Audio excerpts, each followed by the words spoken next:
Habari. Ulimwengu ni mkubwa kuliko tunavyofikiria na Afrika inathibitisha hilo.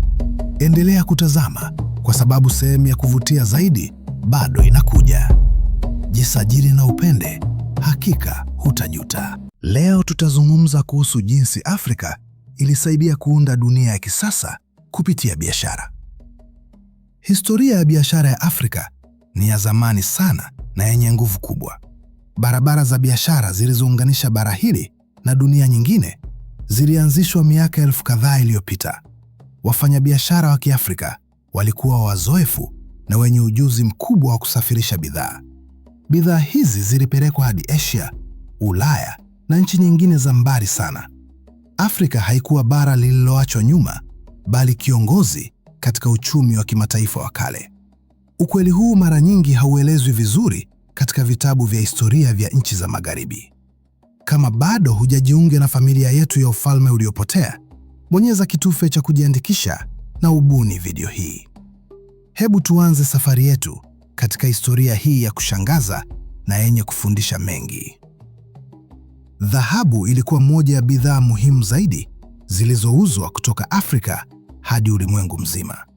Mapema kuanzia karne ya 7 baada ya Kristo, wafalme wa Afrika Magharibi waliongoza biashara ya dhahabu. Ufalme wa Ghana ulikuwa maarufu kama nchi ya dhahabu na utajiri mkubwa sana. Wachuuzi kutoka magharibi ya Afrika walipeleka dhahabu hadi Mediterania na nchi za Kiarabu. Dhahabu hii ilianza kufanyiwa sarafu katika majimbo ya Ulaya na Mashariki ya Kati. Bila dhahabu ya Kiafrika, uchumi wa kimataifa ungekuwa tofauti kabisa na vile ulivyokuwa. Warumi wa zamani na Waarabu walikuwa na mahitaji makubwa ya dhahabu kwa biashara yao. Njia za biashara zilizopitia jangwa la Sahara zilikuwa na shughuli nyingi sana za kiuchumi. Wafanyabiashara wa ngamia walisafiri kwa miezi kadhaa wakibeba mizigo mizito ya dhahabu. Dhahabu ya Afrika ilichangia ukuaji wa miji mikubwa ya biashara katika Ulaya na Asia. Mali pia ilikuwa bidhaa ya muhimu sana katika biashara ya kimataifa ya zamani. Waafrika walikuwa wazalishaji wakubwa wa chumvi kutoka katika maeneo ya pwani na maziwa makubwa. Chumvi haikuwa tu kwa ajili ya kupikia, bali pia kwa kuhifadhi nyama na samaki. Biashara ya chumvi iliunganisha wafugaji wa mifugo na wavuvi wa pwani kupitia masoko makubwa. Miji kama Timbuktu na Gao ilikuwa vituo vikubwa vya biashara ya chumvi na bidhaa nyingine.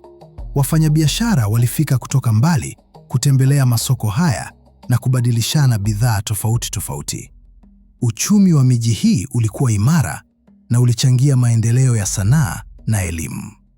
Masoko ya Afrika yalikuwa na utaratibu wa kisheria na usalama wa juu sana. Serikali za kifalme zilihakikisha amani ili biashara iendelee bila vikwazo vya namna yoyote. Je, unafikiri chumvi ilikuwa na thamani kubwa kiasi gani katika uchumi wa zamani? Niambie maoni yako katika sehemu ya maoni hapa chini ili tujadiliane kuhusu umuhimu wake. Shine zilipelekwa kutoka Afrika hadi Asia na Ulaya kwa wingi mkubwa tangu enzi za kale. Watengenezaji wa shanga wa Kiafrika walikuwa na ustadi wa hali ya juu. Shanga hizi zilizalishwa kutoka katika mawe ya thamani, mifupa na vifaa vingine vya asili. Watu wa tabaka la juu katika nchi za Kiarabu na Kihindi walipenda sana mavazi yaliyopambwa na shanga za Kiafrika. Biashara hii ilichangia kuanzishwa kwa uhusiano wa kimataifa kati ya mataifa tofauti ya zamani. Wafanyabiashara wa Kiswahili walikuwa wakati ule wa mwanzo wa waongozaji wa biashara katika Bahari ya Hindi. Pwani ya Afrika Mashariki ilikuwa na miji mingi ya biashara kama Kilwa, Mombasa na Zanzibar. Miji hii ilijenga uhusiano wa kudumu na nchi za Asia kupitia bahari kwa miaka mingi. Utamaduni wa Kiswahili ulijengwa juu ya msingi wa biashara na kubadilishana mawazo. Sanaa, muziki na lugha vilichanganya vipengele kutoka Afrika, Arabuni na Asia katika mchanganyiko mzuri. Pembe za ndovu zilikuwa bidhaa nyingine muhimu sana katika biashara ya kimataifa ya zamani. Pembe hizi zilipendwa sana katika mataifa ya Asia kwa kutengeneza sanaa na vitu vya kupamba. Wawindaji wa Kiafrika walikuwa na ujuzi wa kipekee wa kuwinda ndovu bila kuhatarisha spishi hiyo.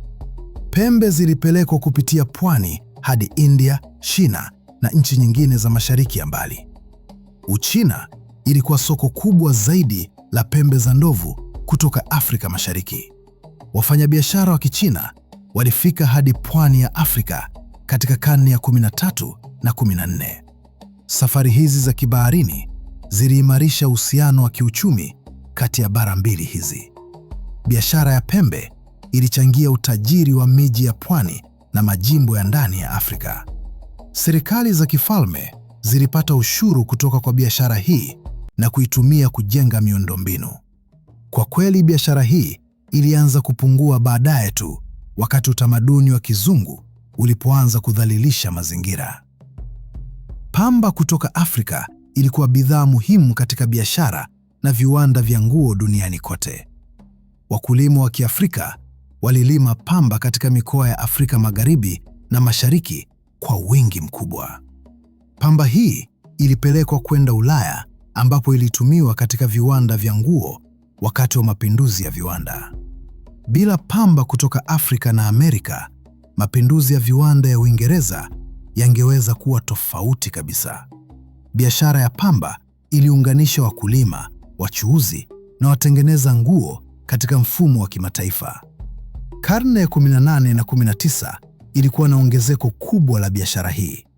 Gharama za pamba kutoka Afrika zilisaidia kusukuma ukuaji wa uchumi wa nchi za Magharibi.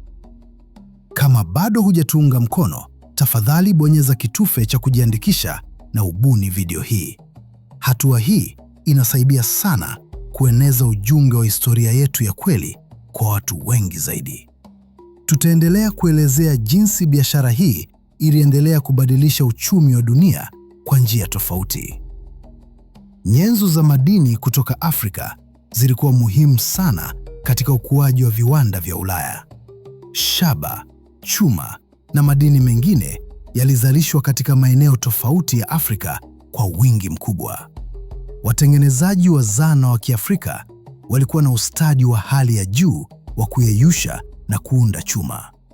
Teknolojia hii ilikuwa imejengwa kwa miaka elfu kadhaa na ilipitishwa kutoka kizazi hadi kizazi.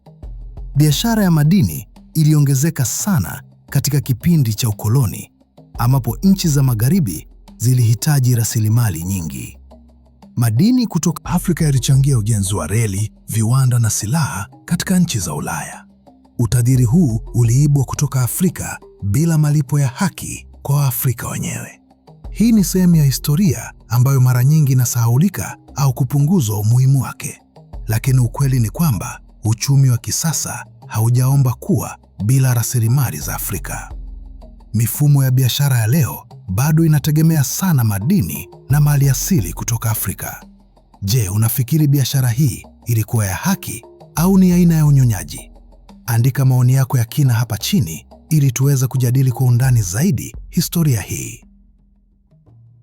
Viazi, mahindi na mbegu nyingine za mazao vilianzishwa katika Afrika na kisha kuenea ulimwenguni. Wanasayansi wanakubali kwamba kilimo kilianzishwa katika maeneo mengi ya Afrika miaka 10,000 iliyopita.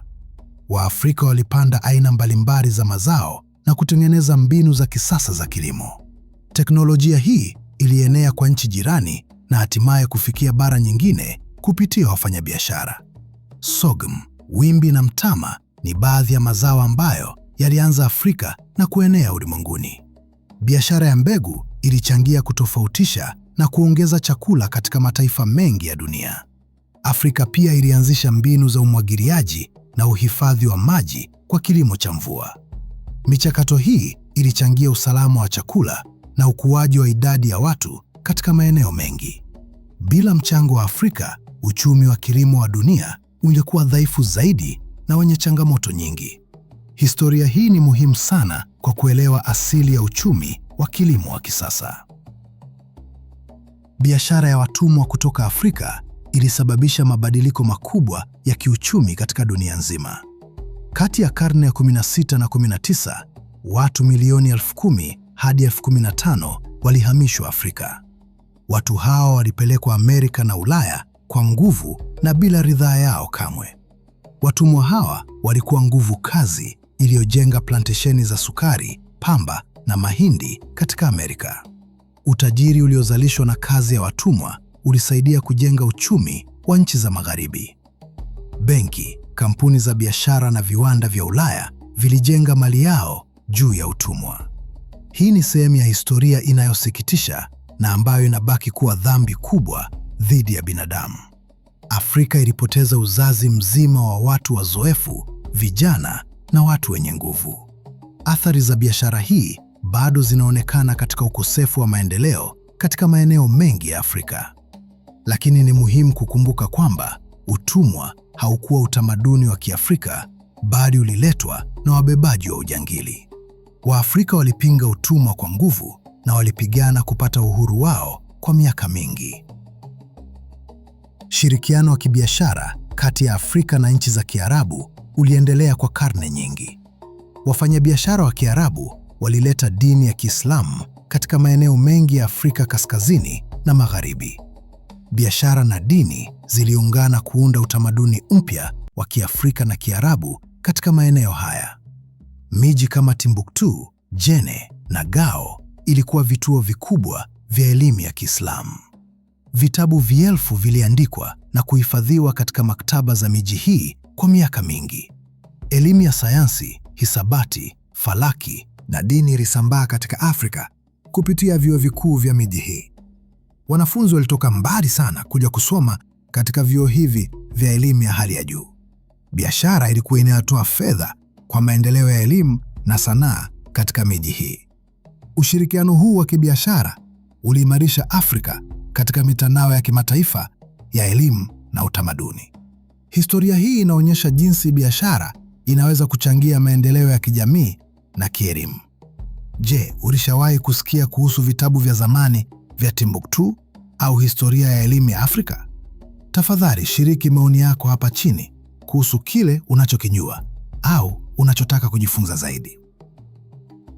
Teknolojia ya ujenzi wa meli na usafiri wa baharini ilitokana na ujuzi wa Waafrika wa pwani. Waafrika wa Mashariki walijenga meli zenye uwezo wa kusafiri masafa marefu baharini kwa usalama. Meli hizi zilitumiwa kubeba bidhaa kutoka Afrika hadi Asia, Kiarabu na Ulaya kwa miaka mingi. Teknolojia ya usukani na matumizi ya nyota kwa usafiri iliendelezwa na wanabahari wa Kiafrika. Ujuzi huu ulisaidia kuongeza usalama na ufanisi wa safari za baharini katika bahari ya Hindi. Waafrika pia walipata ujuzi wa kufuata mwelekeo wa pepo za msimu kwa kusafiri kwa haraka. Mifumo hii ilisaidia kuimarisha biashara kati ya mabara na kuongeza mapato ya wafanyabiashara. Ushirikiano wa kibaharini ulikuwa muhimu sana kwa maendeleo ya uchumi wa kimataifa wa zamani. Afrika haikuwa bara lililogawanyika na bahari, bali lilikuwa lenye mitandao mizuri ya kibaharini. Historia hii inaonyesha ujuzi na ubunifu wa Waafrika katika nyanja za kibaharini na biashara. Tathmini hii ni muhimu kwa kuelewa mchango wa Afrika katika maendeleo ya dunia. Viwanda vya kutengeneza nguo na mavazi katika Afrika vilikuwa vya kisasa na vya hali ya juu. Watengenezaji wa nguo wa Kiafrika walilipandisha nguo za rangi mbalimbali kwa kutumia madawa ya asili. Nguo hizi zilipendwa sana na watu wa tabaka la juu katika nchi za Asia na Ulaya. Biashara ya nguo ilichangia uchumi wa miji mingi ya Afrika na kuongeza ajira kwa watu wengi. Teknolojia ya kusuka na kufuma ilikuwa imejengwa kwa vizazi vingi kabla ya wazungu kuwasili. Sanaa hii ilishirikishwa kwa njia ya mafunzo ya vitendo kutoka kwa mafundi wazoefu. Waafrika walilipisha rangi za kupendeza kwa kutumia mimea, miti na mchanganyiko wa vitu vya asili. Nguo hizi zilikuwa na ubora wa hali ya juu na zilidumu kwa muda mrefu. Biashara ya nguo iliunganisha watengenezaji, wakulima wa pamba na wafanyabiashara katika mfumo mmoja. Uchumi wa nguo ulichangia utajiri wa miji na majimbo mengi ya Afrika kabla ya utawala wa kikoloni. Biashara ya viungo kutoka Afrika Mashariki ilikuwa muhimu sana katika uchumi wa kimataifa. Mdalasini, karafuu, pilipili na viungo vingine vilikuzwa katika maeneo ya pwani ya Afrika. Viungo hivi vilipendwa sana na watu wa Ulaya na Asia kwa kupikia na dawa. Zanzibar na Pemba zilikuwa maarufu duniani kote kama nchi za karafuu na viungo vingine. Biashara hii ilipeleka utajiri mkubwa katika maeneo haya na kuongeza ukuaji wa miji. Wafanyabiashara wa Kiswahili walipata faida kubwa kutokana na biashara ya viungo kwa karne nyingi. Wazungu baadaye walifika kukabiliana na biashara hii na kuanza kushindana na wafanyabiashara wa Kiafrika. Mapambano ya kibiashara yalisababisha mabadiliko makubwa ya kisiasa katika maeneo haya ya pwani. Lakini kabla ya kuja kwa wazungu, Waafrika walikuwa wakiongoza biashara hii bila usumbufu. Viungo kutoka Afrika vilisaidia kuendeleza utamaduni wa kupikia katika Ulaya na Asia. Historia ya viungo inaonyesha umuhimu wa Afrika katika biashara ya kimataifa ya zamani. Mitandao ya biashara iliyounganisha Afrika na dunia nyingine ilikuwa tata na yenye utaratibu mkubwa. Wafanyabiashara walitumia barabara za nchi kavu na njia za baharini kwa ufanisi mkubwa. Vituo vya biashara vilianzishwa katika maeneo muhimu ya njia za biashara kwa usalama. Serikali za kifalme zilihakikisha amani na usalama wa wafanyabiashara wanaopitia maeneo yao. Ushuru ulitolewa kwa haki na ulitumiwa kwa maendeleo ya miundombinu na elimu. Mitandao hii ilichangia kuunganisha mataifa mbalimbali na kubadilishana bidhaa na mawazo tofauti. Mahusiano ya kibiashara yalipeleka mahusiano ya kidiplomasia kati ya wafalme wa Afrika na mataifa mengine. Ujumbe wa kifalme ulitumwa kwa kuimarisha uhusiano na kufungua fursa mpya za biashara. Afrika ilikuwa sehemu muhimu ya mtandao wa kimataifa wa biashara kabla ya kipindi cha ukoloni. Ukweli huu unaonyesha kwamba Afrika haikuwa gawanyo na dunia, bali ilikuwa katikati ya biashara. Fedha na sarafu za Afrika zilitumika katika biashara na kuimarisha uchumi wa ndani wa mataifa. Majimbo mengi ya Afrika yalitengeneza sarafu zao kutoka kwa dhahabu, fedha na shaba. Sarafu hizi zilikuwa na picha za wafalme na alama za majimbo husika kwa utambulisho.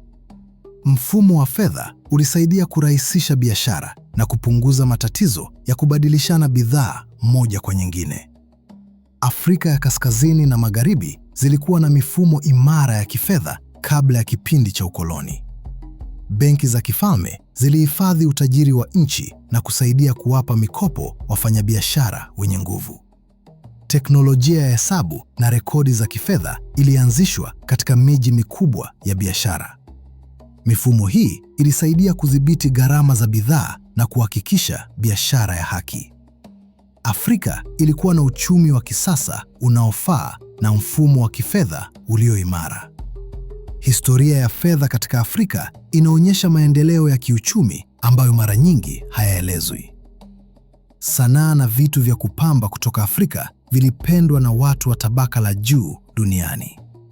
Waafrika walilipisha sanaa nzuri za kuchonga kutoka katika mbao, mifupa na mawe ya thamani. Sanaa hizi zilipendwa sana katika nyumba za kifalme za Ulaya, Asia na nchi za Kiarabu. Biashara ya sanaa ilichangia kuenea kwa utamaduni wa Kiafrika katika mataifa mengine ya ulimwengu. Wafundi wa Kiafrika walikuwa na ustadi wa hali ya juu wa kutengeneza vitu vya thamani. Mavazi, ngao, silaha na vyombo vya kupikia vilikuwa na ubunifu na urembo mkubwa. Vitu hivi vilithaminiwa sana na wafanyabiashara na wafalme wa nchi za mbali. Biashara ya sanaa ilichangia kuongeza mapato ya wafundi na familia zao kwa wingi mkubwa. Afrika ilionyesha kwamba ni bara lenye utajiri wa kitamaduni na kisanaa usio na kifani. Historia hii inatufundisha kwamba Waafrika walikuwa wazalishaji wazuri na sio tu wanunuzi wa bidhaa. Mafunzo na ujuzi wa kibiashara ulipitishwa kutoka kizazi hadi kizazi katika jamii za Kiafrika. Watoto walianzishwa katika biashara tangu utoto wao kwa kuona wazazi wakifanya kazi. Mifumo ya elimu ya kienyeji ilisaidia kuwafundisha vijana ustadi wa kufanya biashara kwa ufanisi. Familia za wafanyabiashara zilijengwa ukuu na utajiri kupitia biashara ya vizazi vingi. Ujuzi wa kusafiri, kuzungumza lugha nyingi na kuhesabu ulikuwa muhimu sana kwa mafanikio. Wafanyabiashara wa Kiafrika walipata sifa nzuri ya uaminifu na uadilifu katika biashara yao. Watu wa mataifa mengine walithamini sana ushirikiano na wafanyabiashara wa Kiafrika wakati huo. Mifumo hii ya elimu na mafunzo ilisaidia kujenga uchumi imara katika jamii za Kiafrika. Biashara haikuwa tu kazi, bali ilikuwa utamaduni na njia ya maisha kwa jamii nyingi. Historia hii inatuonyesha umuhimu wa kuendeleza mifumo ya elimu inayotegemea utamaduni wa kienyeji. Mapinduzi ya viwanda katika Ulaya yalikuwa yamejengwa juu ya rasilimali na wafanyakazi kutoka Afrika. Pamba, sukari, madini na bidhaa nyingine kutoka Afrika zilikuwa muhimu kwa viwanda vya Ulaya. Watumwa wa Kiafrika walipelekwa Amerika kujenga uchumi uliotegemea kilimo cha biashara ya kutumia nguvu nyingi. Faida zilizotokana na biashara hii zilipelekwa Ulaya na kutumika kuanzisha viwanda na mashine. Bila rasilimali kutoka Afrika na Amerika, mapinduzi ya viwanda ya Ulaya yasingeweza kutokea. Ukweli huu mara nyingi husemwa kimya kimya katika historia ya Ulaya rasmi. Lakini wanahistoria wengi sasa wanakubali kwamba Afrika ilichangia sana katika ukuaji wa Ulaya. Rasilimali za Afrika zilitumiwa kujenga miundombinu, reli na viwanda katika Ulaya kwa miaka mingi. Historia hii inatufundisha kwamba utajiri wa Magharibi ulijengwa kwa kiasi kikubwa kwa unyonyaji wa Afrika. Ni muhimu kukumbuka ukweli huu tunapojadili masuala ya maendeleo ya leo. Uhuru wa nchi za Afrika ulipeleka mabadiliko makubwa katika biashara ya kimataifa ya kisasa. Afrika ilianza kudhibiti rasilimali zake na kuanzisha mikataba ya haki zaidi na nchi nyingine. Lakini madhara ya kipindi cha ukoloni yalikuwa makubwa na yalibakia kusumbua uchumi wa Afrika. Miundombinu iliyojengwa wakati wa ukoloni ilikuwa imejengwa kwa manufaa ya nchi za Magharibi. Baada ya uhuru, nchi nyingi za Afrika zilikuwa na changamoto za kujenga upya uchumi wao. Biashara bado iliendelea kutegemea mifumo ya zamani iliyoanzishwa na wakoloni wakati huo. Uwekezaji kutoka nje uliendelea, lakini mara nyingi ulikuwa na masharti yasiyofaa kwa nchi za Afrika. Nchi za Afrika zimeendelea kupigania haki zao katika biashara ya kimataifa kwa miaka mingi. Sasa kuna harakati za kuanzisha ushirikiano mpya kati ya nchi za Afrika na dunia. Afrika inatafuta kurudisha hadhi yake ya zamani katika uchumi wa kimataifa wa kisasa. Je, unafikiri Afrika inaweza kufikia malengo haya katika miaka ijayo? Au kuna vikwazo vingi? Andika maoni yako ya kirefu ili tuweze kujadili namna bora ya kuendeleza uchumi wa Afrika. Kwa kumalizia, tunaweza kusema kwamba Afrika ilichangia sana katika kuunda dunia ya kisasa. Biashara ya dhahabu, chumvi, pembe, pamba na bidhaa nyingine zilipeleka utajiri na maendeleo duniani. Mitandao ya biashara iliyoanzishwa na Waafrika iliunganisha mabara na kutofautisha tamaduni za dunia.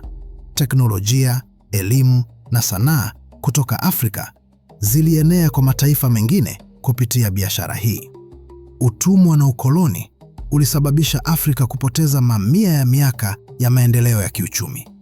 Lakini kabla ya matukio haya, Afrika ilikuwa katika nafasi ya juu katika biashara ya kimataifa. Historia hii inatufundisha kwamba Afrika ni bara lenye utajiri na historia ndefu ya mchango. Ni jukumu letu kuendeleza na kulinda historia hii kwa vizazi vijavyo ili wasijue uongo. Tunawahimiza mjiunge na familia ya Ufalme Uliopotea kwa kubonyeza kitufe cha kujiandikisha hapa chini. Tafadhali, ubuni video hii ili wengine waweze kujifunza ukweli wa historia yetu. Tuambie katika sehemu ya maoni ni hitimisho gani unaloweza kufanya kutokana na hadithi hii muhimu.